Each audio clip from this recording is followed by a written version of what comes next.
Bismillahirrahmanirrahim. Assalamualaikum warahmatullahi wabarakatuh. Alhamdulillahi ala ihsanih wa syukru lahu ala taufiqihi wa amtinani. Wa asyhadu an la ilaha illallah wahdahu la syarika lahu ta'ziman li sya'ni wa asyhadu anna Muhammadan abduhu wa rasuluhu da'ila ridwani. Allahumma salli alaihi wa ala alihi wa ashabihi wa ikhwani. Hadirin dan hadirat yang dirahmati oleh Allah Subhanahu wa taala. Alhamdulillah pada malam hari ini kita dipertemukan kembali dalam majelis ilmu yang kita berharap semoga pertemuan kita diberkahi oleh Allah Subhanahu wa taala. Salawat dan salam tercurahkan selalu kepada junjungan kita Nabi Muhammad sallallahu alaihi wasallam, juga kepada keluarganya serta seluruh sahabat beliau tanpa terkecuali. Kita lanjutkan bahasan kita masih dalam Kitabul Ilm, bab nomor 9, babun qaulun Nabi sallallahu alaihi wasallam, bab tentang sabda Nabi sallallahu alaihi wasallam, rubba muballighin au'a min sami'in. Betapa banyak atau terkadang orang yang disampaikan lebih memahami daripada yang mendengar langsung. Jadi dalam bahasa Arab, ya, rubba muballighin au'a min sami'in. Rubba ini, ya, terkadang untuk taksir, litaksir, terkadang untuk litaklil. Kalau taksir kita artikan sering. Sering. Kalau taklil kita artikan apa? Kadang. Ya.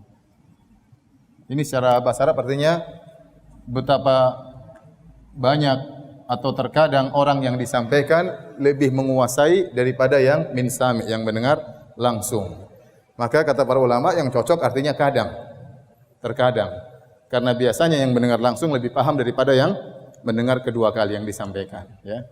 Asalnya murid langsung seorang guru lebih paham daripada yang disampaikan untuk yang kedua kali. Ya, makanya rubah di sini memang benar, terkadang sering, terkadang artinya kadang. Ya. Sama seperti sabda Nabi, rubba shaimin laisa lahu min siyamihi ilal ju' wal atash. Betapa sering orang yang berpuasa dia tidak mendapatkan dari puasanya kecuali lapar dan dahaga. Nah, rubah di sini apakah diartikan terkadang orang yang berpuasa tidak mendapatkan dari puasanya kecuali lapar dan dahaga, atau betapa sering? Ini kembali kepada kondisi, ya, teks hadis tersebut. Tapi kalau dalam hadis ini kata para ulama artinya kadang orang yang disampaikan lebih paham, lebih menguasai daripada yang mendengar langsung. Sama seperti perkataan rubba hamili fikhin ila man huwa afqahu minhu. Betapa banyak orang yang membawa fikih, membawa ilmu, dia sampaikan kepada orang yang lebih faqih dari dia. Terkadang orang yang punya ilmu dia sampaikan kepada yang lebih faqih dari orang tersebut. Hadis ini maksudnya Nabi sallallahu alaihi wasallam memotivasi agar menyampaikan ilmu, ya, kepada para sahabat. Karena bisa jadi yang disampaikan lebih paham daripada yang mendengar langsung. Namun itu jarang terjadi, ya. Biasanya yang mendengar langsung lebih paham. Oleh karenanya kita dapati terkadang murid lebih pandai daripada guru.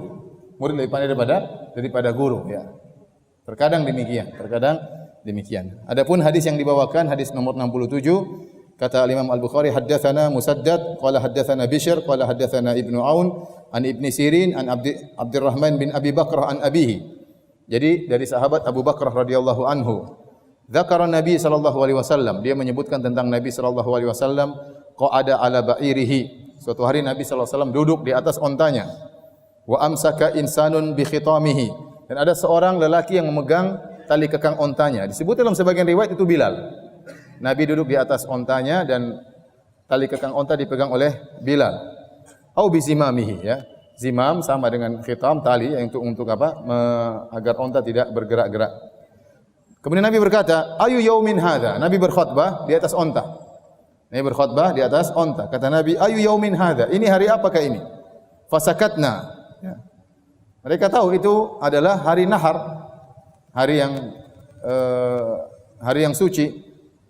Ya, kami pun diam tidak menjawab hatta dhananna annahu sayusammihi siwa ismihi. Kami tidak jawab, kami menyangka Nabi akan menamakan hari tersebut dengan nama yang lain, bukan nama yang ma'ruf. Kata Nabi, Alaysa yaumun nahar? Bukankah ini hari nahar? Tanggal berapa hari nahar? 10 Dzulhijjah. 10 Dzulhijjah. Dan itu hari yang agung. Qulna bala, iya Rasulullah, tentu ya Rasulullah. Mereka tahu, cuma mereka tidak jawab hari nahar karena mereka ragu. Nabi kok tanya-tanya seperti itu? Semua orang sudah tahu tanggal 10 adalah hari nahar. Kenapa Nabi bertanya? Ya, ayu yaumin hada, ini hari apa? Sehingga para sahabat khawatir Nabi mau menamakan dengan nama yang lain sehingga mereka pun diam. Ternyata Nabi tetap menyebutkan dengan nama yang sama. Kata Nabi, alaysa hada yaumun nahar? Bukankah ini adalah hari nahar? Kami berkata, tentu ya Rasulullah. Kemudian beliau berkata lagi, fa ayu syahrin hada? Sekarang bulan apa? Fasakatna. Para sahabat tahu ini bulan Dzulhijjah, bulan haji. Tapi mereka diam, tidak berani dijawab, khawatir Nabi mengganti namanya. Hatta dhananna annahu sayusammihi bi ghairi ismihi.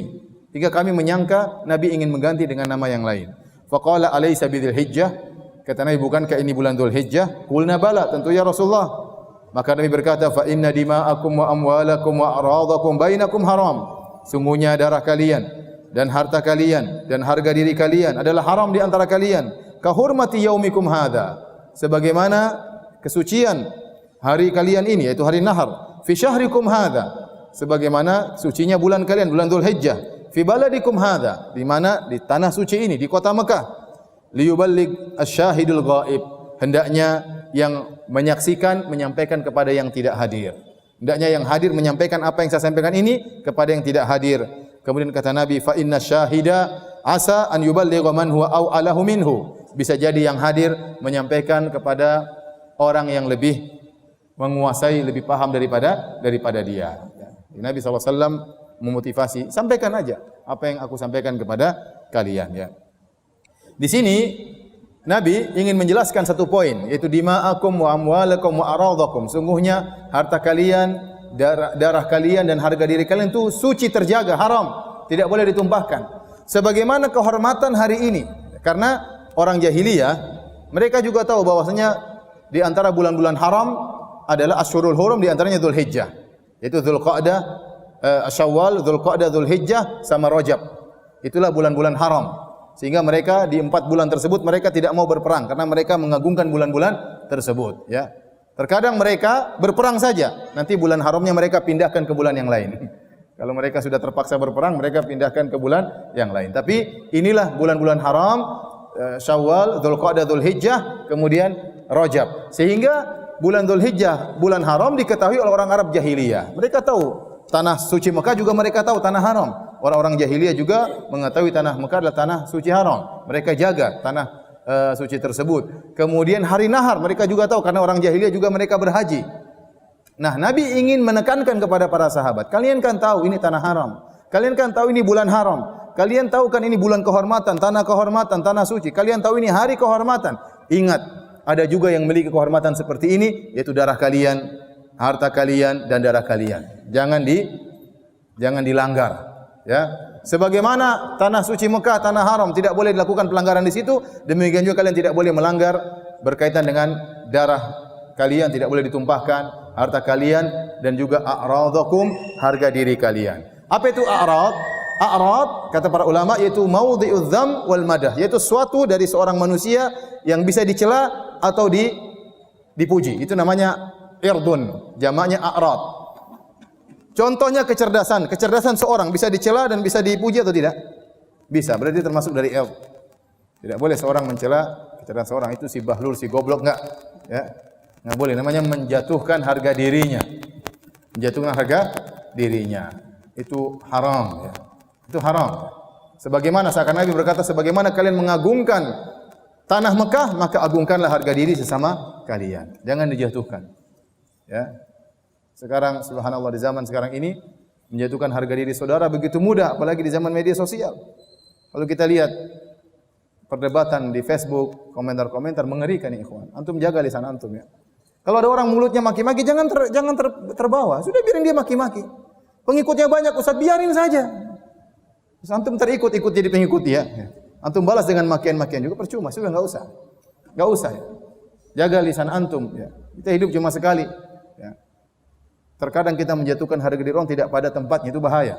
Kalau kita mengkritik enggak ada masalah. Perlu kita mengkritik orang kesalahan agar kesalahan tersebut tidak tersebar. Tetapi jangan terikut dengan gaya-gaya orang yang ya menunjukkan buruknya akhlaknya, tidak bisa menjaga lisannya, tidak bisa membaca tulisannya, tidak bisa menjaga tulisannya. Taib. Ini bab yang ke-9. Intinya terkadang orang yang disampaikan lebih paham daripada yang mendengar langsung. Ya. Maka hendaknya menyampaikan kepada yang tidak hadir. Tapi kita lanjutkan. Ini juga dalil kata para ulama bahwasanya boleh seorang khutbah di tempat yang tinggi. Ya, seperti perkataan Ibnu Hajar, kata beliau, wa fihi al-khutbatu ala mawdhi'in 'alin liyakuna ablaq fi isma'ihi lin-nas wa ru'yatahum iyyahu. Hadis ini dalil bahwasanya boleh berkhutbah di atas tempat yang tinggi karena Nabi berkhutbah di atas apa? Onta. Di atas onta. Antum juga boleh berkhutbah di atas onta ya. Ceramah di atas onta ya. Boleh-boleh saja ya kalau ada ontanya ya. Karena apa? Lebih mudah didengar dan lebih diperhatikan oleh para pendengar. Jadi posisinya di atas. Jadi tidak mengapa ya. Seperti yang dilakukan oleh para ulama sekarang di Masjid Nabawi, duduk seperti kita di atas kursi. Supaya apa? Supaya lebih mudah dilihat, fokus untuk terlihat dan suara bisa mudah untuk didengarkan. Jadi tidak mengapa karena Rasulullah SAW pernah berkhutbah di atas onta. Bahkan ontanya berdiri, bukan duduk. Ontanya tidak duduk, tapi sedang apa? Berdiri. Makanya dipegang oleh Bilal supaya ontanya tidak jalan. Dipegang oleh Bilal sementara Nabi berkhutbah.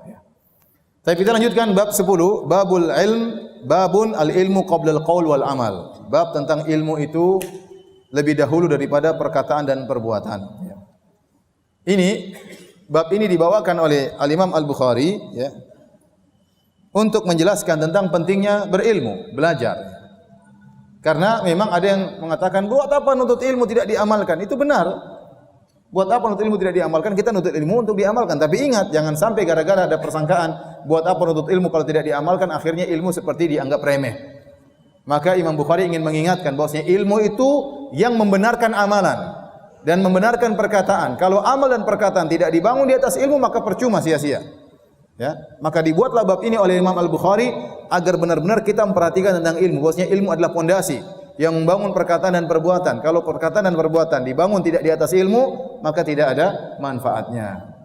Apalagi timbul sekelompok orang yang mereka tidak suka dengan majelis ilmu. Saya pernah mengisi pengajian di suatu kelompok, ya. Mereka senangnya berdakwah. Ya, akhirnya saya buka pengajian tentang Riyadhus Shalihin. Saya buka pengajian tentang Umdatul Ahkam. Mulai rame, tiba-tiba saya di-stop, ya. Kenapa? Dia tidak suka kalau murid-muridnya ikut ngaji ilmu. Ya, dia tidak suka. Kenapa? Dia khawatir kalau nuntut ilmu akhirnya orang malas berdakwah. Padahal tidak, orang nuntut ilmu lebih supaya semangat berdakwah, supaya dakwanya benar, ya. Supaya dakwanya benar, ya. Ya, kalau tidak punya ilmu kemudian nekat berdakwah nanti ngawur, ya. Kerusakan yang ditimbulkan lebih baik daripada perbaikan, ya. Karena orang kalau sudah mulai masuk dalam bidang dakwah, terkadang ada perkara-perkara yang tidak butuh ilmu banyak, ngajak orang sholat, ngajak orang puasa, itu tidak perlu ilmu banyak. Tapi terkadang dia terpancing untuk berbicara tentang masalah agama, tentang masalah akidah, padahal dia tidak punya ilmu.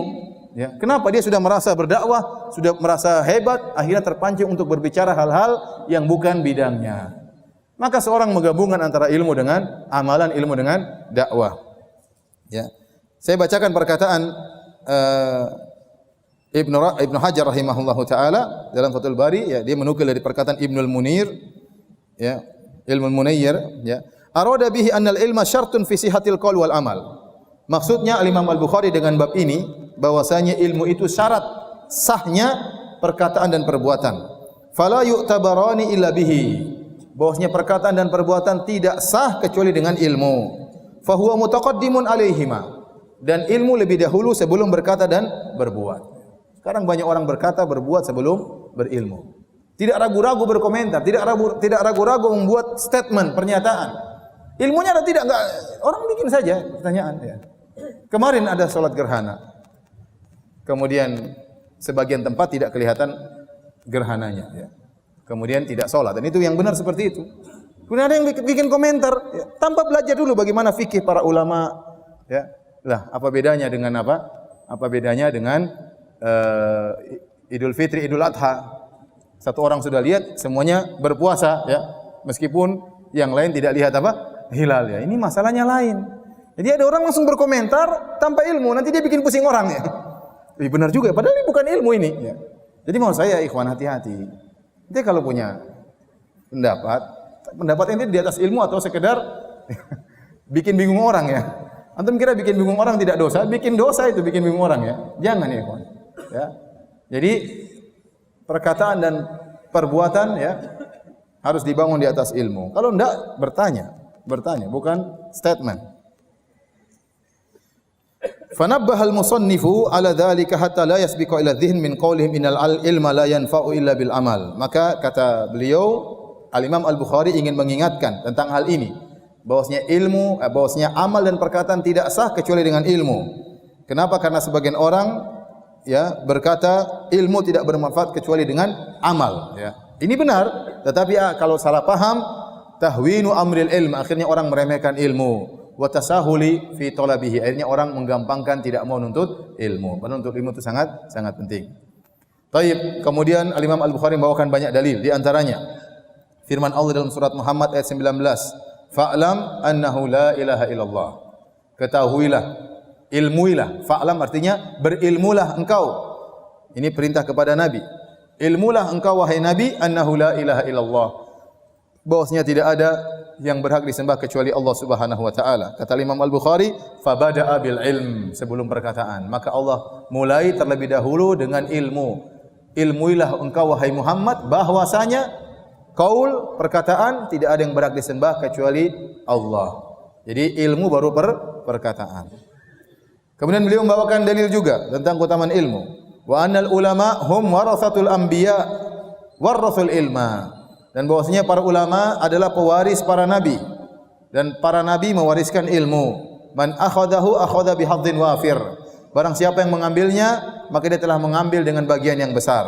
Wa man salaka tariqan yatlubuhu bihi ilman, barang siapa yang menempuh satu jalan dalam rangka menuntut ilmu, sahalallahu lahu tariqan ilal jannah, maka Allah mudahkan jalannya menuju surga.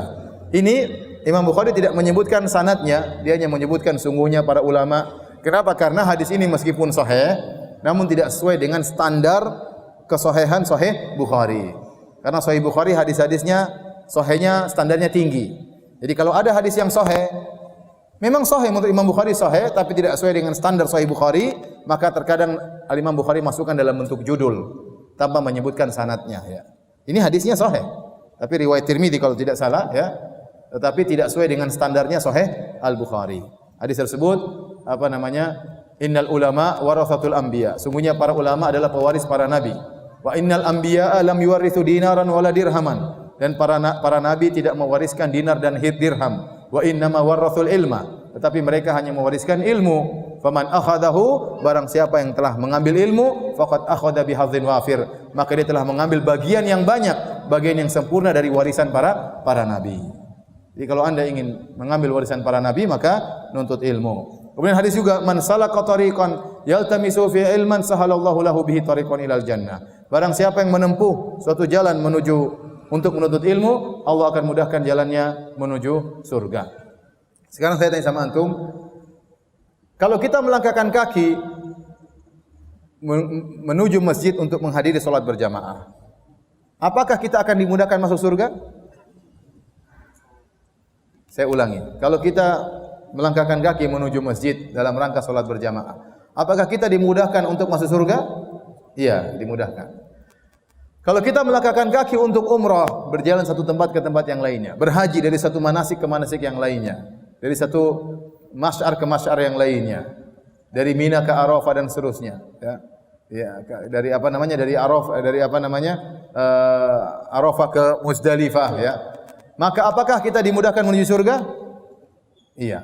Kalau kita melangkahkan kaki, bersafar sampai naik pesawat, kemudian jalan kaki, kemudian naik mobil menuju ke orang tua dalam rangka berbakti kepada orang tua, bukankah kita juga dimudahkan langkahnya menuju surga? Ya. Kalau gitu semua amalan soleh membuat kita mudah untuk masuk surga. Benar atau tidak? Setiap langkah kaki yang kita langkahkan dalam rangka beramal soleh membuat kita masuk surga? Iya, memudahkan kita masuk surga. Lantas kenapa Nabi mengkhususkan barang siapa yang melangkahkan kaki berjalan menuju menuntut ilmu? Kenapa dikhususkan ilmu dalam hadis ini? Timbul pertanyaan, bukankah setiap langkah kaki dalam rangka beramal soleh semuanya mengantarkan kepada surga? Jawabannya benar. Namun kenapa Nabi mengkhususkan man salaka tariqan yaltamisu fi ilman? Barang siapa yang menempuh jalan dalam rangka menuntut ilmu, Kenapa Rasulullah mengkhususkan jalan menuntut ilmu? Rasulullah tidak menyebutkan barang siapa melangkahkan kaki berjalan menuju umroh, enggak. Rasulullah menunjukkan, hanya mengatakan barang siapa yang melangkahkan kaki berjalan menuntut ilmu. Apa sebabnya? Karena kata para ulama, seperti perkataan Mula Ali Al-Qari, benar, seluruh amalan kalau kita langkahkan kaki menuju amalan tersebut memudahkan kita sampai ke surga, tapi yang paling mudah untuk menyampaikan kita ke surga adalah jalan menuntut ilmu. Yang paling mudah, ya, menyampaikan kita surga adalah jalan menuntut ilmu. Dari sini ya ikhwan, jangan meremehkan masalah ilmu. Ilmu ini benar-benar membukakan bagi kita, ya, pintu-pintu kebaikan. Dengan ilmu kita mengerti banyak kebaikan. Dengan ilmu kita mengerti banyak kesesatan sehingga kita tidak tersesat. Maka benar jika menuntut ilmu itu jalan termudah menuju surga. Jalan terpintas tercepat untuk menuju surga. Dari mana Anda tahu bahwasanya berbakti kepada orang tua pahalanya besar? Dengan menuntut ilmu. Dari mana Anda tahu bahwasanya ini pahalanya besar, ini pahalanya besar? Dari mana Anda termotivasi? Kenapa? Karena Anda menuntut ilmu. Jadi menuntut ilmu sendiri itu merupakan ibadah, ya. Jadi kata Nabi sallallahu alaihi wasallam, "Sahalallahu lahu tariqan ilal jannah." Maka Allah akan mudahkan jalannya menuju surga. Baik.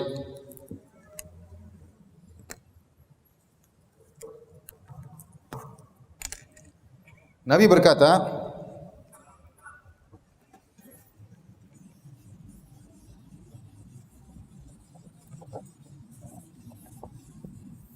sebagaimana dijelaskan oleh Ibnu Hajar rahimahullah taala, sahalallah bihi tariqan ilal jannah. Allah akan mudahkan jalannya dengan nuntut ilmu. Allah akan mudahkan jalannya menuju apa? Surga. Nah, jalannya ini kata Ibnu Hajar rahimahullah bisa di dunia, bisa di akhirat. Di dunia, ya, dengan ilmu Allah mudahkan seorang untuk beramal soleh. Dia tahu pintu-pintu kebaikan, dia tahu pintu-pintu kesesatan, dia bisa menghindar dari pintu kesesatan. Dan dia tahu ini berbuat baik, silaturahmi ternyata berpahala, bersedekah ternyata berpahala. Banyak amal, solat ini, solat anu, puasa ini, puasa anu. Dia tidak salah dalam beramal soleh. Dia tahu mana yang sunnah, mana yang bid'ah. Dia tahu mana yang tauhid, mana yang syirik. Sehingga Allah mudahkan jalannya menuju surga di dunia. Yaitu diberi taufik untuk beramal soleh. Kalau di akhirat, bagaimana? Di akhirat dia akan menempuh sirat. Menuju surga. Ya, berjalan dari satu tahapan ke tahapan yang lain. Dari hisab, dari mizan, ya, sampai melewati sirat. Ini semua perjalanan menuju surga. Kalau dia banyak menuntut ilmu, dimudahkan jalan tersebut. Paham?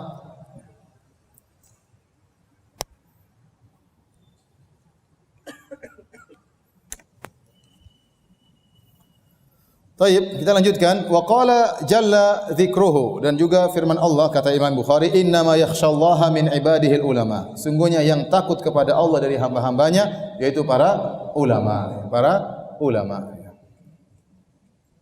Subhanallah, saya pernah ketemu dengan orang sufi, ya, di kapal.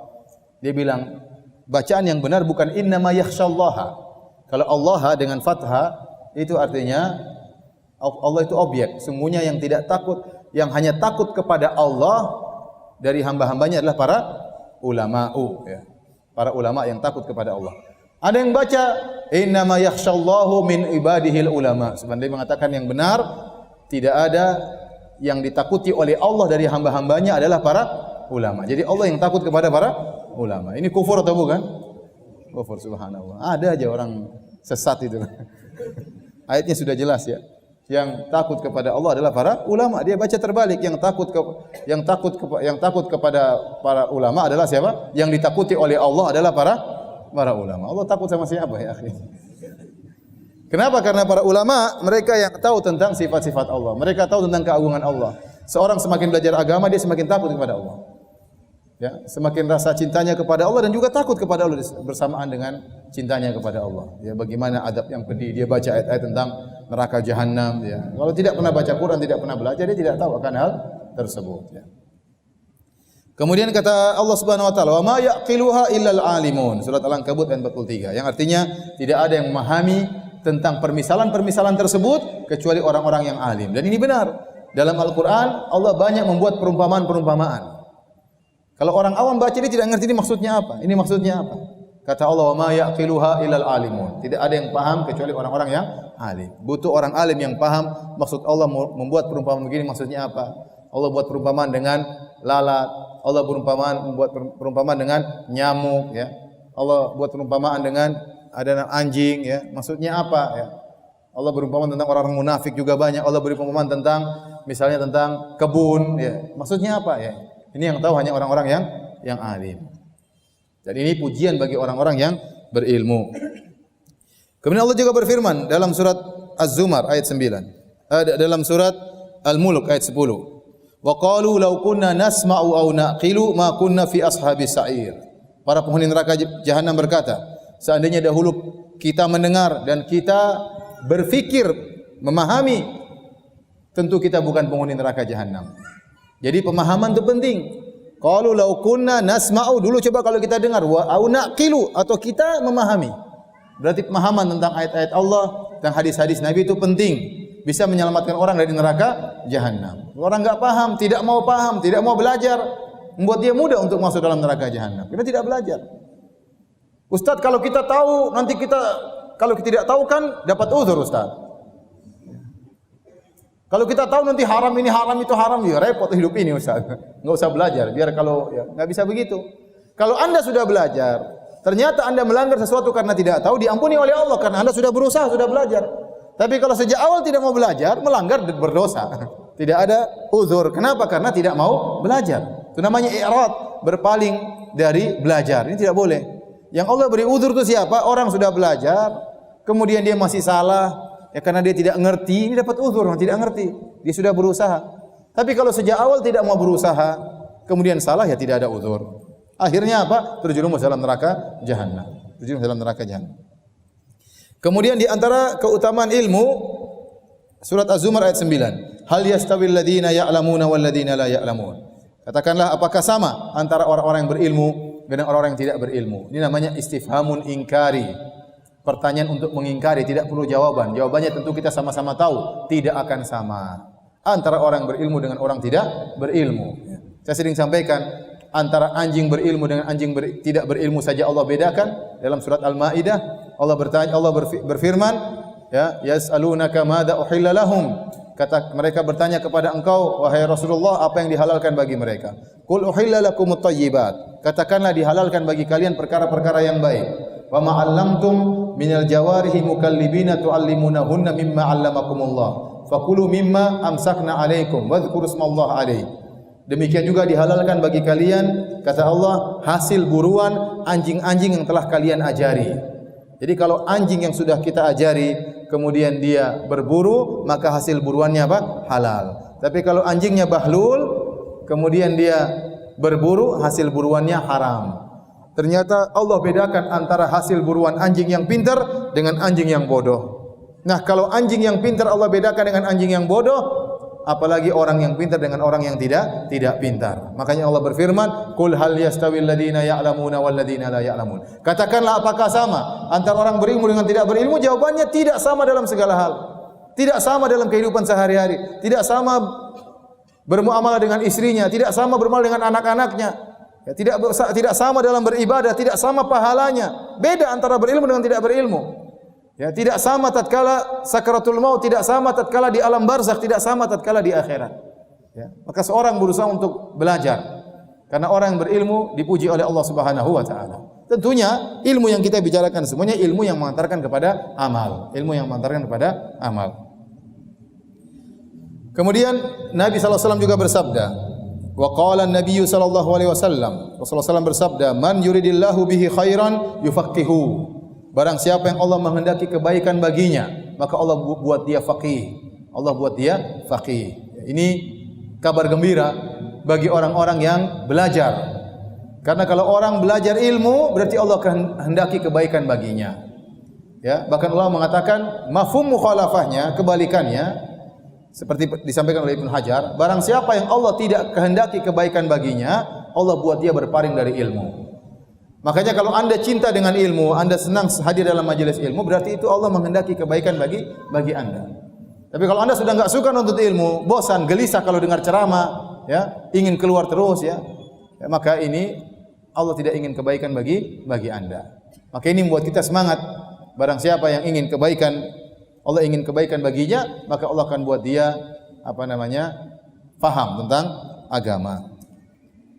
Kemudian kata Nabi SAW, wa innamal ilmu bitta'allum. Sungguhnya ilmu itu ya hanya bisa diraih dengan belajar. Innamal ilmu bitta'allum. Sungguhnya ilmu itu bisa diraih dengan belajar. Dalam riwayat yang lain, Nabi berkata, ya ayuhan nas ta'allamu. Wahai manusia sekalian, belajarlah. Innamal ilmu bitta'allum. Sungguhnya ilmu itu bisa diraih dengan belajar. Wal fiqhu bittafaqquh, dan seorang bisa paham tentang fikih dengan belajar fikih. Wa man yuridillahu khairan yufaqihu fid din. Barang siapa yang Allah kehendaki kebaikan baginya, Allah akan buat dia paham tentang agama. Jadi Nabi mengatakan, ya ayuhan nas ta'allamu, wahai manusia sekalian, belajarlah. Kenapa kata Nabi? Innamal ilmu bitta'allum, karena ilmu itu bisa diraih kalau dengan belajar. Maka tidak benar itu kata-kata orang, ya ada namanya ilmu laduni. Ya. Ilmu laduni itu hanya kepada para nabi. Allah langsung mengajarkan kepada mereka. Adapun orang-orang yang selain nabi tidak ada namanya ilmu laduni. Itu ada orang tidak pernah belajar tahu-tahu pintar. Bohong itu. Ya. Ada orang tidak pernah ikut tahfidz tahu-tahu hafal Quran, omong kosong. Ya. Omong kosong. Itu tidak benar. Ya. Caranya bagaimana buat pintar? Al-Quran dibaca, masukkan air, kemudian diminum. Iya, bisa pintar ente hafal Quran, tapi tidak boleh kentut. Kalau ente kentut, keluar ilmunya. Aneh-aneh orang-orang ya. Dari mana seperti ini? Nggak ada, ilmu itu belajar. Ya. Nanti kita sebutkan, Nabi Musa aja belajar kepada Nabi Khadir. Selain ilmu ada yang Allah kasih kepada Nabi langsung tanpa belajar, ada ilmu yang Nabi Musa belajar. Berjalan menempuh perjalanan jauh untuk belajar. Para sahabat belajar kepada Nabi SAW. Tidak ada yang ilmu laduni. Tidak pernah belajar, tahu-tahu pintar. Itu omong kosong, itu bohong. Itu khurafat. Ya, bikin orang akhirnya malas belajar. Karena ilmu tidak bisa diraih kecuali dengan belajar. Yang ngomong begitu Nabi SAW. Innamal ilmu bitta'allum. Ilmu itu diraih dengan belajar. Kalau enggak pernah belajar, tahu-tahu pintar, itu namanya dukun. Ya. Taib. Wa qala Abu Dzar radhiyallahu anhu pernah berkata, "Law wada'tum as-samsamah." Samsamah itu adalah pedang. Ada yang mengatakan pedang yang lurus, ada pedang yang agak bengkok ya. Bengkok, ada yang pedang yang lurus. Ada yang mengatakan samsamah itu pedang yang tajamnya cuma satu bagian ya. Seperti kapak. Pedang biasanya dua-duanya tajam karena apa? Sisi kanan, sisi kiri sama-sama tajam. Tapi samsamah itu pedang yang tajamnya cuma satu bagian ya. Seperti apa? Kapak, pisau, rata pisau kan sebagian kadang-kadang sebelahnya tumpul, sebelahnya apa? Tajam ya. Itu namanya samsamah. Ala hadhihi wa asyara ila qafahu. Thumma dhanantu anni unfidhu kalimatan sami'tuha minan nabi sallallahu alaihi wasallam qabla an tujizu alayya la anfadhtuha. Jadi kata Abu Dzar, kalau kalian meletakkan pedang di leherku, dia mengisyaratkan kepada lehernya, ya. Kemudian saya merasa saya bisa menyampaikan hadis Nabi sebelum saya disembelih, saya akan sampaikan, saya tidak peduli. Jadi kata dia, kalian tidak bisa melarang saya untuk menyampaikan ilmu. Jadi dia pernah dilarang untuk menyampaikan ilmu, Abu Dzar. Ya, maka dia mengatakan kalian tidak bisa melarang saya menyampaikan ilmu. Kalau saya harus mati demi menyampaikan ilmu, saya akan sampaikan meskipun saya mati. Maksudnya demikian. Ya. Maksudnya bahwasanya berdakwah menyampaikan ilmu itu suatu perkara yang mulia di sisi para sahabat radhiyallahu taala anhum ajma'in. Kemudian kata Imam Al-Bukhari, wa qala Ibnu Abbasin, kunu ibadan li min dunillah, walakin kunu rabbaniyina. Ya, janganlah kalian mengatakan jadilah kalian hamba-hamba ya bagiku selain Allah. Walakin kunu rabbaniyin, tapi jadilah kalian sebagai rabbaniyin. Apa itu rabbaniyin? Ulama fuqaha, yaitu orang-orang ahli fikih, orang-orang yang halim, yang bijak. Wa yuqal ar-rabbani, dikatakan ar-rabbani alladzi yurabbin nasa bi sigharil ilmi qabla kibarihi. Seorang alim yang rabbani itu orang yang mentarbiyah masyarakat dari ilmu-ilmu yang kecil beranjak sampai ilmu-ilmu yang besar ya. Belajar dari awal, dari kitab fikih, thaharah, kemudian beranjak salat, kemudian belajar berikutnya akidah pun demikian, dari kitab tauhid, perlawan sampai kemudian asma sifat, kemudian yang tinggi. Itu namanya alim rabbani. Yang dia mendidik manusia secara bertahap dari satu tahap ke tahapan berikutnya, bukan langsung mengajarkan ilmu-ilmu yang susah.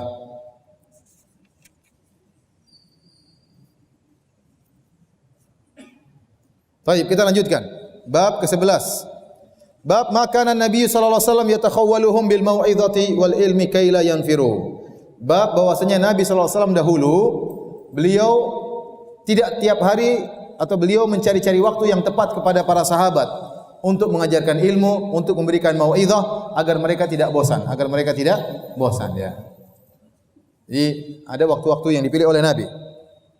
Al-Imam Al-Bukhari berkata, qala haddatsana Muhammad bin Yusuf, qala akhbarana Sufyan anil A'mash an Abi Wa'il an Ibni Mas'ud, dari Ibnu Mas'ud, Abdullah bin Mas'ud radhiyallahu anhu qala, kana Nabi sallallahu alaihi wasallam yatakhawwaluna bil mau'izati fil ayyami karahatas sa'ama alaina. Nabi sallallahu alaihi wasallam memilih hari-hari tertentu untuk menyampaikan nasihat. Nabi tidak suka jangan sampai kita bosan. Jangan sampai kami bosan mendengar nasihat tiap hari, pagi siang sore malam, pagi siang sore malam nasihat terus. Pengajian terus. Ustaz yang kemarin belum paham, pengajian lagi. Semangat. Enggak. Manusia tidak demikian. Ada waktu-waktu yang dipilih oleh Nabi sallallahu alaihi wasallam. Ini sebab urutnya ada. Jadi annahum kanu yantadhiruna Abdullah bin Mas'ud liyakhruja ilaihim fayudzakiruhum. Satu hari para tabi'in mereka menunggu Ibnu Mas'ud keluar dari rumah. Kapan dia keluar agar kita diajari oleh beliau. Wa annahu lamma kharaja, tatkala Ibnu Mas'ud keluar, beliau berkata, "Ama inni ukhbar bimakanikum, walakinnahu yamna'uni minal khuruji ilaikum." Saya dikabarkan kalian sudah nunggu saya tahu. Tetapi saya tidak keluar menyampaikan ilmu kepada kalian karena kemudian disebutkan hadis, karena Nabi dahulu begitu. Nabi dulu memilih hari-hari tertentu untuk menyampaikan apa? Ilmu, agar para sahabat tidak bosan, ya.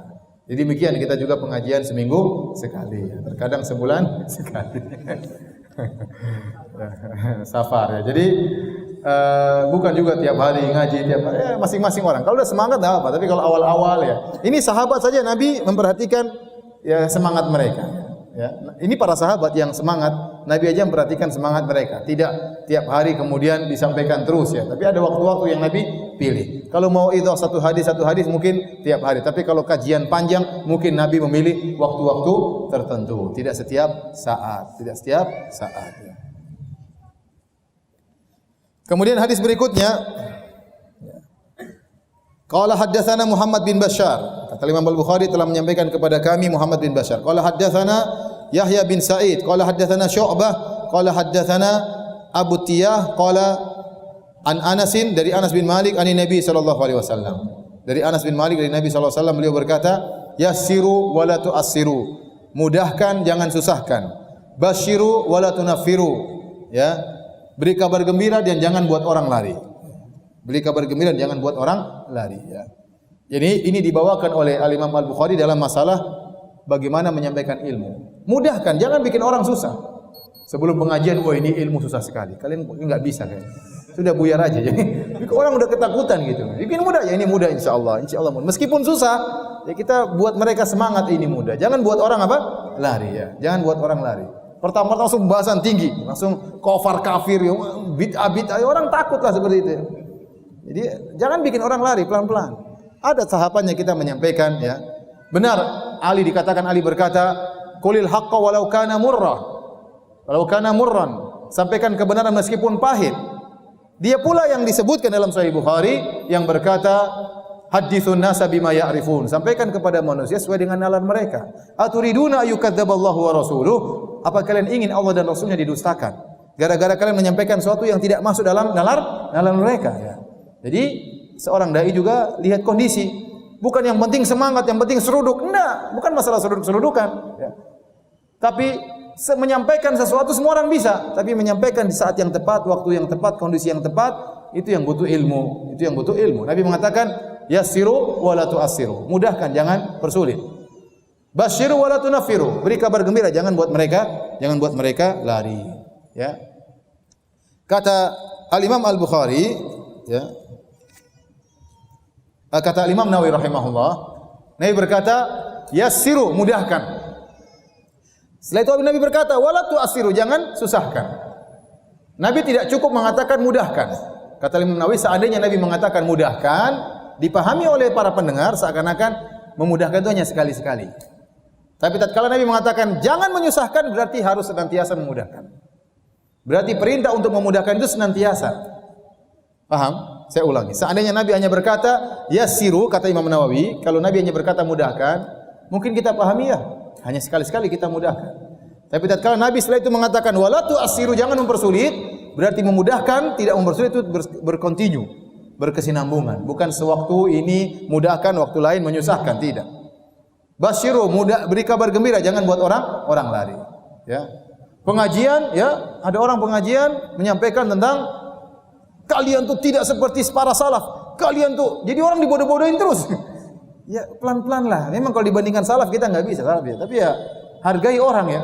Jangan seakan-akan apa yang telah dia lakukan akhirnya tidak ada nilainya sama sekali. Ya.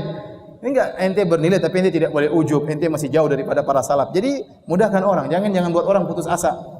Sampaikan pengajian tentang neraka terus, tidak pernah tentang apa? Surga. Neraka jahanam. Jangan bid'ah terus, tidak pernah menyampaikan tentang amal-amal yang utama. Ya. Enggak benar ya. Jadi dua-duanya ya. Jadi kita mudahkan, jangan buat orang lari. Baik. Kita lanjutkan ya. Atau sudah habis waktu? Berapa menit lagi? 3 menit ya. Tanggung ya. Sampai sini aja ya. Sampai sini, nanti habis salat kita lanjutkan insyaallah taala. Assalamualaikum warahmatullahi wabarakatuh. Bismillahirrahmanirrahim. Assalamualaikum warahmatullahi wabarakatuh. Alhamdulillah, salatu wassalamu ala Rasulillah wa ala alihi wa sahbihi wa mawalah ya. Kita lanjutkan pengajian kita. Tadi ada yang perlu saya ingatkan tentang makna walakin kunu rabbaniyin. Hendaknya kalian menjadi alim rabbani. Alim rabbani yaitu kata Al-Imam Al-Bukhari di antaranya alladzi yurabbin nasa bi sigharil ilmi qabla kibarihi. Yaitu yang mentarbiyah masyarakat dengan ilmu-ilmu yang sederhana sebelum ilmu-ilmu yang besar ya.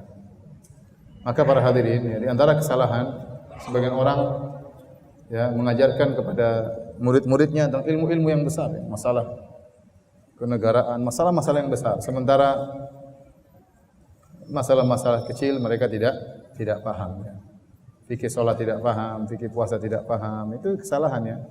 Kita ajari dulu yang kecil-kecil, nanti baru bicara tentang yang besar-besar. Sampai terkadang kita dapati seorang tidak ngerti apa-apa tentang masalah ilmu, kemudian bicara tentang masalah-masalah besar yang berkaitan kemaslahatan umat, berkaitan dengan darah kaum muslimin. Maka ini adalah kesalahan dalam mentarbiyah. Baik, kita lanjutkan bab berikutnya, bab ke-12, bab man ja'ala li ahli ilmi yauman ma'luman. Ya, bab yaitu orang yang menjadikan bagi penuntut ilmu ya hari tertentu untuk menyampaikan pengajian atau nasihat.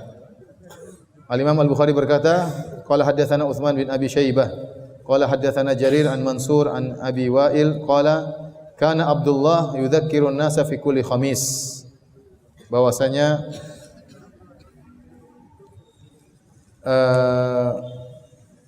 Abdullah bin Mas'ud radhiyallahu anhu dahulu memberi mau'izah kepada manusia setiap hari Kamis ya. Jadi ini bab tentang para ulama mereka menjadikan hari tertentu untuk belajar. Ibnu Mas'ud mengajari masyarakat setiap hari Kamis. Faqala lahu rajulun, maka ada yang berkata kepada beliau, "Ya Abu Abdurrahman," kunyahnya Ibnu Mas'ud. "Wahai Abu Abdurrahman, lawadittu annaka dzakartana kulla yaumin." Kami berharap engkau memberi kajian kepada kami setiap hari. Qala, maka Ibnu Mas'ud berkata, "Ama innahu yamna'uni min dzalika anni akrahu an umillakum." Saya juga pingin, tapi yang menghalangiku untuk menyampaikan kajian tiap hari, aku khawatir menjadikan kalian bosan. Wa inni atakhwalukum bil mau'izah. Saya memilih hari-hari tertentu untuk menyampaikan pengajian kepada kalian. Kama kana Nabi sallallahu alaihi wasallam yatakhawwaluna biha. Sebagaimana Nabi sallallahu alaihi wasallam memilih hari untuk kami. Makhafatas sa'ama alaina. Nabi khawatir kami bosan ya. Tidak benar juga ya. Ada sebagian dai yang begitu semangat, kalian nih cari duit kerja terus, ngaji tiap hari. Ya kalau ngaji duitnya nggak ada juga ngajinya nggak konsen. Tapi kalau alhamdulillah sudah kerja, sudah dapat penghasilan, ngaji jadi konsen ya. Tidak juga harus ngaji tiap hari. Ini dalilnya apa? Ibnu Mas'ud diminta untuk ngajar tiap hari, dia tidak mau. Katanya Nabi juga dulu begitu. Ya beda ya. Beda tatkala kalau Nabi menyampaikan hadis tiap hari. Semua omongan Nabi itu apa? Hadis ya. Semua omongan Nabi adalah pelajaran, tapi mengkhususkan pengajian ternyata Nabi tidak tiap hari. Sebagaimana Ibnu Mas'ud tidak menyampaikan pengajian tiap hari, beliau memilih setiap pekan sekali, setiap hari Kamis, setiap Yaumul Khamis ya hari Kamis beliau menyampaikan pengajian. Khawatir para pendengar menjadi bosan. Tidak juga sebulan sekali, terlalu lama. Apalagi zaman sekarang banyak sekali fitnah. Kalau pengajian cuma sebulan sekali, khawatir hati sudah terlanjur hancur, terlanjur luntur imannya. Maka setiap pekan bagus, pekan 2 kali, 3 kali. Setiap hari juga tidak ya. Kalau zaman sekarang yang paling sering ikut pengajian ibu-ibu ya. Karena ibu-ibu enggak ada kerjaan. Bapak-bapaknya suruh kerja. Nah, apa? Bapaknya kerja, ibu-ibunya pengajian ya. Bapak ya ada waktunya cari nafkah ya. Tidak harus juga pengajian tiap hari. Tapi hadis berikutnya, bab man yuridillahu bi khairan yufaqihu fid din. Bab ini hadis-hadisnya sudah kita lewatkan tadi. Bab barang siapa yang Allah kehendaki kebaikan baginya, Allah buat dia paham tentang agama. Imam Al-Bukhari berkata qala haddatsana Sa'id bin Ufair qala haddatsana Ibnu Wahb an Yunus an Ibnu Syihab qala Humaid bin Abdurrahman sami'tu Muawiyah khatiban. Aku mendengar Muawiyah bin Abi Sufyan berkhutbah. Yaqul, dia berkata, sami'tu Nabiy sallallahu alaihi wasallam yaqul, aku mendengar Rasulullah sallallahu bersabda, man yuridillahu bi khairan yufaqihu fid din. Barang siapa yang Allah kehendaki kebaikan baginya, Allah pahamkan tentang agama. Wa innama ana qasimullahu yu'ti. Aku hanyalah pembagi kata Nabi sallallahu alaihi wasallam. Adapun pemberi sesungguhnya adalah Allah Subhanahu wa taala. Walan tazala hadhil ummatu qa'imatan ala amrillah. Akan senantiasa umat ini tegak di atas perkara Allah. La yadhurruhum man khalafahum. Orang-orang menyelisih mereka tidak akan beri kemudaratan kepada mereka hatta ya'tiya amrullah, sampai datang perkara Allah Subhanahu wa taala. Ya, hadis ini jelas ya. Barang siapa yang Allah hendaki kebaikan baginya, maka Allah ya akan berikan dia paham tentang agama. Dan dalam mafhum mukhalafahnya, barang siapa yang Allah tidak buat dia paham tentang agama, berarti Allah tidak akan hendaki kebaikan baginya. Kata Al-Hafidz Ibnu Hajar rahimahullah dalam Fathul Bari, datang hadis riwayat min wajhin akhar, dari jalan yang lain, dhaifin, sanadnya lemah. Wa zada fi akhirih, dalam riwayat yang lain dengan sanad yang lemah ada tambahan kata Nabi, wa man lam yatafaqqah fid din lam yubalillahu bihi. Barang siapa yang tidak belajar agama, Allah tidak peduli dengannya. Kata Hafidz Ibnu Hajar, wal makna sahih. Meskipun hadisnya dhaif tapi maknanya apa? Benar. Jadi barang siapa yang tidak belajar agama, Allah tidak peduli dengan dia. Berarti Allah tidak ingin kebaikan baginya. Maka kalau Anda dibuat cinta kepada ilmu, itu berarti tanda kebaikan bagi Anda. Indah nuntut ilmu. Banyak orang tidak peduli belajar, tidak ingin belajar. Anda sabar, datang dari jauh-jauh, kemudian duduk, mendengarkan, mencatat, ya, memahami. Ini semua adalah tanda Allah cinta kepada kita. Kalau Allah membuat kita suka dengan agama, berarti Allah masih cinta kepada kita. Nah, ini juga dalil bahwasanya ilmu yang dimaksudkan dalam hadis-hadis yang dipuji adalah ilmu agama, Ya. Adapun ilmu dunia, jadi kalau ilmu agama, ilmu ada dua, ilmu dunia, ilmu agama. Ilmu agama terpuji secara zatnya dia terpuji. Adapun ilmu dunia, dia tidak terpuji kecuali kalau diniatkan karena Allah. Apakah orang belajar ilmu kedokteran terpuji? Jawabannya terpuji kalau dia niatkan untuk membantu kaum muslimin. Terpuji kalau dia niatkan untuk Islam, baru terpuji. Dia tidak terpuji dengan zatnya, tapi dia terpuji dengan tujuannya. Beda dengan ilmu agama. Ilmu agama belajar secara zatnya sudah merupakan ibadah. Ya. Karena sebagian orang mengatakan yang penting berilmu, maksud dia ilmu dunia, ya, ilmu kedokteran, ilmu kimia, ilmu fisika. Itu ilmu menjadi terpuji bukan karena zatnya secara tersendiri, tetapi dia menjadi terpuji kalau diniatkan karena apa?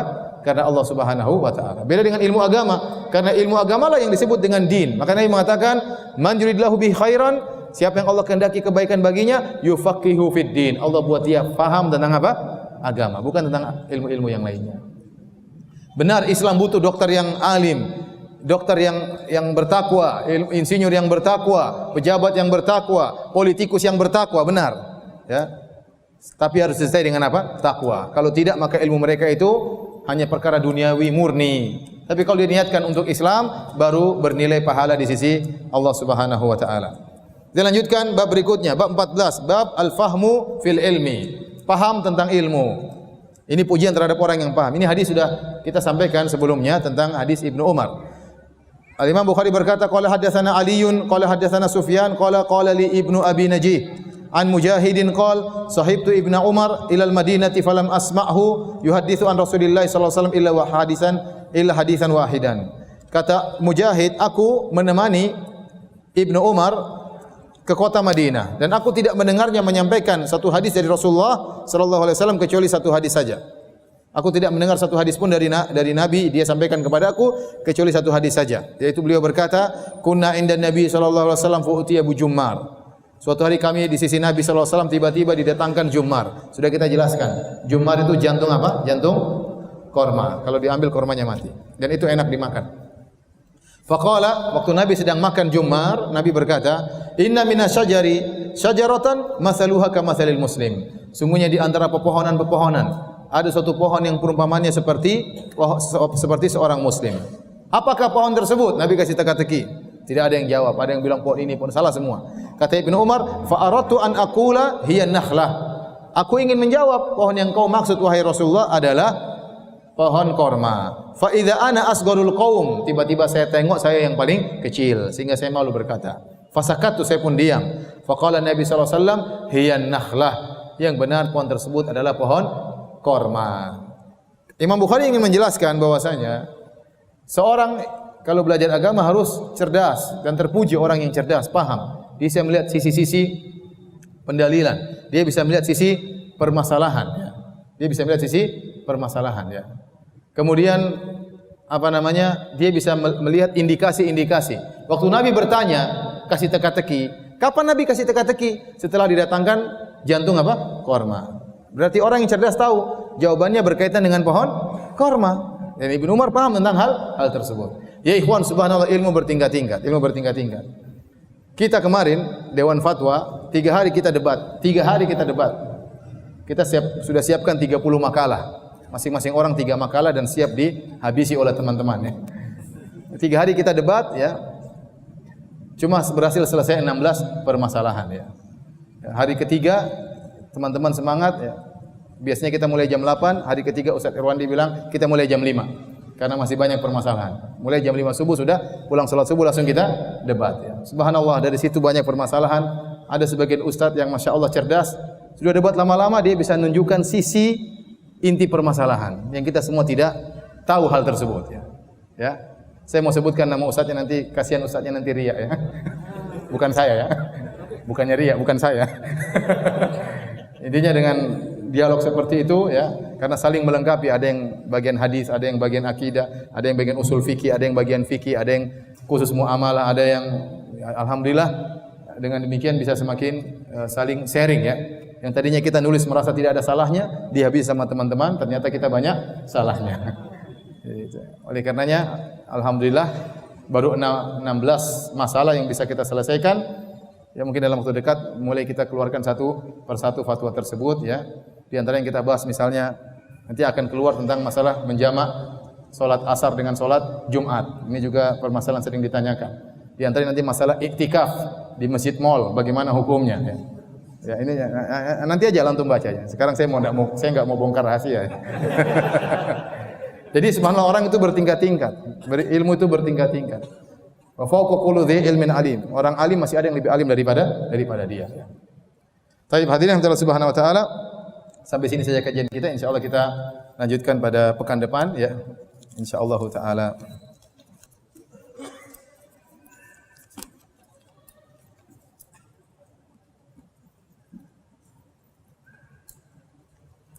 Mohon jelaskan perkataan Ustaz tentang melihat hilal dan gerhana. Kenapa hilal cukup beberapa orang namun gerhana harus nampak? Ya karena lain kalau masalah lihat hilal untuk Ramadan adalah yang penting masuk waktu. Tujuannya masuk apa? Waktu. Ya. Adapun masalah gerhana mengenai tentang apa? Gerhananya. Ya kalau gerhananya enggak kelihatan ya sudah. Ya. Adapun hilal, yang penting hilalnya sudah masuk, bahkan kalau enggak kelihatan ya besoknya enggak ada masalah ya. Besoknya berarti disempurnakan 30 hari. Jadi hilal itu bukan pengagungan hilal, bukan. Tapi berkaitan dengan apa? Masuk waktu Ramadan atau tidak. Berbeda dengan gerhana, gerhana yang dimaksudkan. Bahwasanya ini dalil bahwasanya benda-benda langit semua ciptaan Allah, Allah berhak untuk menutup bulan di waktu yang Allah sukai ya. Dan sebagaimana benda-benda langit bisa tertutup, suatu hari bisa pudar. Matahari juga ada gerhana matahari ya. Suatu saat yang nyalanya menyala begitu luar biasa, menyinari kita tidak henti-hentinya ribuan tahun, suatu saat akan redup matahari tersebut. Mudah bagi Allah Subhanahu wa taala. Jadi kasusnya beda. Kasusnya dalam masalah gerhana matahari adalah agar kita timbul rasa takut. Ya, kalau gerhananya enggak kelihatan takut gimana? Maksudnya makanya para ulama mengatakan hanya disyariatkan salat gerhana kalau gerhananya kelihatan. Kalau hujan menjung mau salat apa gerhananya enggak kelihatan? Kalau seandainya setiap gerhana kelihatan, maka kalau gerhana di Saudi satu dunia harus semuanya salat. Ya, kalau begitu nanti ada khilaf apakah kalau satu gerhana kelihatan, ada kabar gerhana kelihatan di kota sana, satu dunia semua salat? Kan enggak. Paham atau tidak? Paham atau tidak?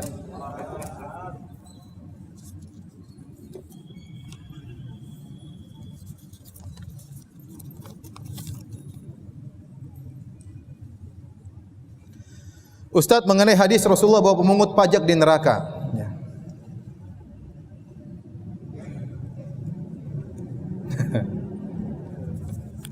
Ini kemarin masalah pajak kita debatkan dan belum ada hasil. Ya. Intinya saya ingin sampaikan bahwasanya pajak, masalah pajak ada dua pendapat secara umum. Ya. Sudah saya jelaskan pada pertemuan lalu kalau nggak salah. Ada pajak yang ulama sepakat haram, sahibu maksin finnar. Penarik pajak di neraka jahanam. Itu pajak yang ditarik karena kezaliman, tanpa ada timbal balik, Nah, kalau pajak tersebut ada timbal baliknya, bagaimana hukumnya? Maka ada dua pendapat. Pendapat pertama mengatakan haram secara mutlak. Pendapat kedua mengatakan tidak, boleh tapi bersyarat. Di antara syaratnya misalnya negara dalam kondisi miskin, tidak punya harta ya. Untuk itu negara kita sudah memenuhi syarat ya. Utang banyak, benar atau tidak? Tapi ada syarat-syarat lainnya ya. Nanti insyaallah antum baca, mudah-mudahan dikeluarkan oleh Dewan Fatwa. Apakah syarat tersebut terpenuhi atau tidak? Kemudian setelah itu pembahasan selanjutnya. Nah, kalau tidak terpenuhi, apakah bekerja di situ boleh atau tidak? Itu pembahasan berikutnya. Tapi secara umum pendapat yang kita kuatkan yaitu pajak hukum asalnya haram, dia dibolehkan kalau dalam kondisi apa? Darurat. Dia boleh tapi ada persyaratan, ya. Wallahu a'lam bishawab. Itu saja yang saya sampaikan, lebih dari itu saya tidak tahu.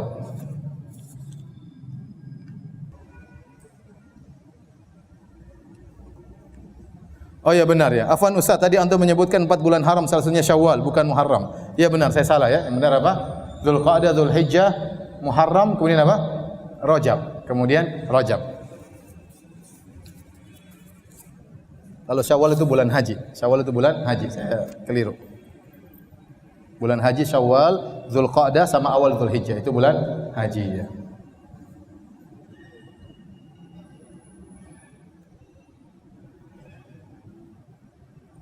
Saya pernah mendengarkan lagu berbahasa Inggris dan menyanyikannya. Di dalam liriknya terdapat kalimat, aku tidak bisa hidup tanpamu dan hidupku hanya untuk membahagiakanmu. Apakah saya telah kufur? Enggak lah. Ini bahasa gombal semua ya. Ya, kita sehidup semati, aku tidak bisa tanpa, ya perkataan gombal semua ya. Waktu istrinya mati dia kawin lagi. Enggak lah, tidak semudah itu orang apa kufur. Dan perkataan tersebut tidak kurang bagus ya. Ya, kita menyerahkan urusan kepada Allah Subhanahu wa taala. Ustaz, apa yang dimaksud dengan hizbiyah? Apakah perhimpunan Al-Irsyad termasuk hizbiyah? Hizbiyah kalau tidak dibangun di atas Al-Quran dan Sunnah maka itu hizb yang batil. Tapi kalau hizb yang dibangun di atas Al-Quran dan Sunnah maka kita disuruh. Ala inna hizballahi humul ghalibun. Ketahuilah hizbullah itu yang menang. Jadi Allah menyuruh kita bikin hizb ya, tapi hizb yang benar ya.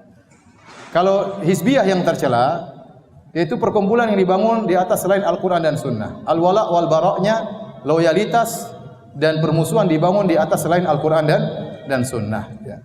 Tapi kalau semua dibangun di Al-Quran dan Sunnah, maka itu yang benar. Adapun perkumpulan itu hanyalah sarana. Al-Irsyad hanyalah sarana bagi kami. Ya, hanya sekedar payung, karena kita negara hukum, butuh yang memayungi. Ya. Kalau ternyata Al-Irsyad menyimpang, tinggal kita tinggalkan, gampang saja. Saya sudah bilang sama teman-teman semuanya, kita tidak dibodoh-bodohin oleh mereka, kita justru ingin memperbaiki mereka.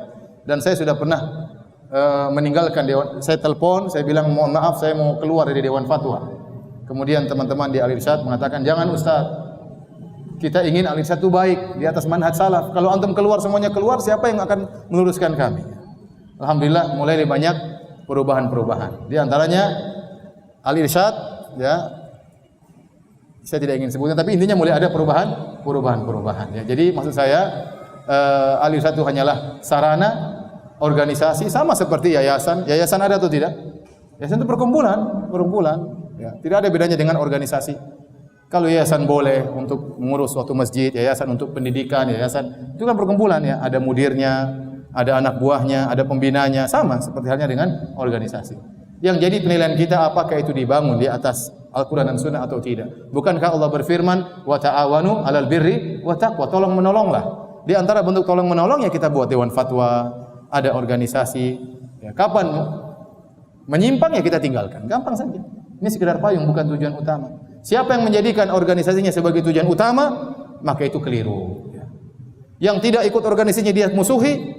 Ya. Yang masuk organisasinya meskipun salah dia jadi teman, ini tidak benar. Ini tidak benar, berarti dia beragama bukan di atas Al-Quran dan Sunnah, tapi di atas organisasi. Yang benar organisasi dan yayasan hanyalah sebagai sarana. Wallahu a'lam bishawab.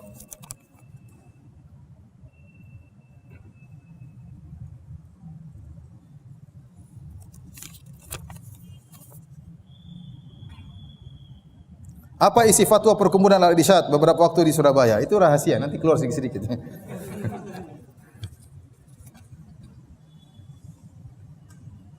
Saya kasih bocoran sedikit ya. Ini cerita saja ya. Jadi kita dialog tentang GoFood. GoFood ramai sekali dialognya, lama kita dialog, debat sana debat sini, masing-masing punya hujah. Terjadi dialog antara Ustadz kita, Ustadz Erwandi dengan Ustadz Arifin Badri. Kemudian ada lagi Ustadz yang lain ya. Dialog kenceng. Sampai akhirnya kesimpulannya 4 pendapat. Sehingga kita nggak bisa mengeluarkan fatwa tersebut. Kenapa? Karena kita sendiri berselisih pendapat tentang GoFood. Ya. Ada yang mengharamkan dari satu sisi, ada yang mengharamkan dari sisi yang lain. Yang ini tidak setuju dengan pengharaman ini, yang ini tidak setuju dengan pengharaman ini. Ada yang menghalalkan, menjamak di antara dua pendapat ini. Ada yang bingung mau ngapain. Jadi 4 pendapat. Ya. Sehingga akhirnya sampai sekarang kita tidak bisa mengeluarkan karena masih ada beberapa hal yang harus kita bahas. Yang fatwa tersebut dibangun di atas pembahasan tersebut. Ya. Kita tahu resikonya besar. Keluarkan fatwa orang baca banyak ternyata salah juga. Ya, yang penting kita berusaha semaksimal mungkin. Salah benar terjadi. Tapi seorang berusaha bertakwa kepada Allah untuk mengeluarkan fatwa di atas ketelitian dan kehati-hatian ya. Intinya sederhana, contohnya saya contohkan, terkadang ada perkara yang kita tidak bisa tanda tangan karena kita berselisih. Dan ada perkara yang kita sepakati dan itu banyak. Ada perkara yang mayoritas sepakati, satunya tawakuf, tidak mau kasih pendapat. Tetap kita tanda tangan. Tetap keluar. Kalau mayoritas memilih satu pendapat, maka fatwanya keluar. Yang tidak setuju enggak usah tanda tangan. Tolong bantu ana menjatuhkan talak ketiga ke istri ana dengan kondisi istri ana sedang haid atau nifas. Apakah dibenarkan sudah jatuh talak 3 ana ini? Kalau tidak jatuh, apakah boleh ana rujuk ke istri ana mengingat istri ana menyesali permintaan khulu'nya ke ana? Faktor emosi. Dan apabila sudah jatuh talak ketiga ana ini, apakah boleh istri atau ana serumah sampai masa iddahnya selesai? Apa yang harus ana perbuat, Ustaz? Mohon penjelasannya sedetailnya, Ustaz. Tidak bisa ya. Jadi dia harus ketemu dengan ustadznya langsung, ya, ketemu saya atau yang lainnya, dan dia bicarakan. Ini perkara sensitif, harus tahu kronologis kejadiannya, ya. Tidak bisa dijawab dengan cara seperti ini, ya. Ya, coba diskusikan dengan ustadz yang bisa ditemui, ya. Tanyakan tentang masalah ini, karena memang ada khilaf tentang para ulama tentang mentalak istri dalam kondisi haid, talaknya jatuh atau tidak. Jumhur ulama mengatakan talaknya jatuh. Ibnu Taimiyah mengatakan talak bid'i tidak jatuh. ya, maka ini ada masalah khilaf. Tolong ceritakan kronologisnya dengan baik kepada ustadz yang bisa ditemui. Demikian, mohon maaf banyak pertanyaan tidak bisa saya jawab. Kafaratul majlis, subhanakallah bihamdik, asyhadu an la ilaha illa anta, astaghfiruka wa atubu ilaik. Assalamualaikum warahmatullahi wabarakatuh.